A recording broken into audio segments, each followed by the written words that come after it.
কি হবে গো মৃত্যুর পরে যদি কোরআন হাদিস না মানি জীবনে? কি হবে গো মৃত্যুর পরে? কি হবে গো মৃত্যুর পরে? কবরের মাঝে কি দিব জবাব?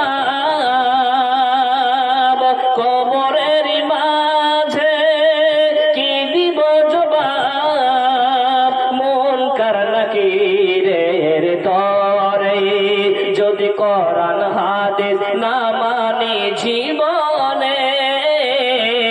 কি হবে গো মৃত্যুর পরে? কি হবে গো মৃত্যুর পরে? কবরের মাঝে কি দিব জবাব? কবরের মাঝে কি দিব জবাব? মুনকার নাকিরের তরে যদি কোরআন হাদিস না মানো জীবনে? কি দিবে জবাব গো? চার মাযহাবকে ফরজ জেনেছি, এক মাযহাবের আমল করেছি।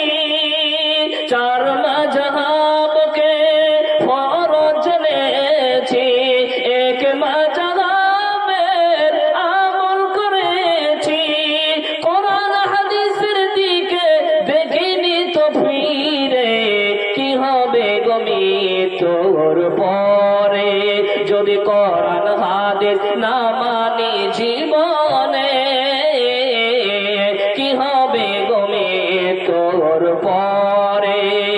কি হবে গো মরার পরে?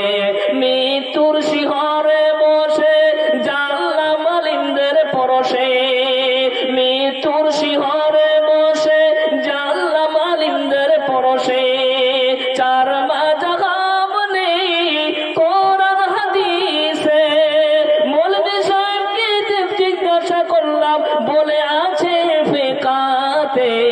কি হবে গো মৃত্যুর পরে যদি কোরআন হাদিস না মানি জীবনে? কি হবে গো মৃত্যুর পরে? কবরের মাঝে কি দিব জবাব? কবরের মাঝে কি দিব জবাব? মুনকার নাকিরের তরে যদি কোরআন হাদিস না মানো জীবনে? কি দিবে জবাব গো কবরে?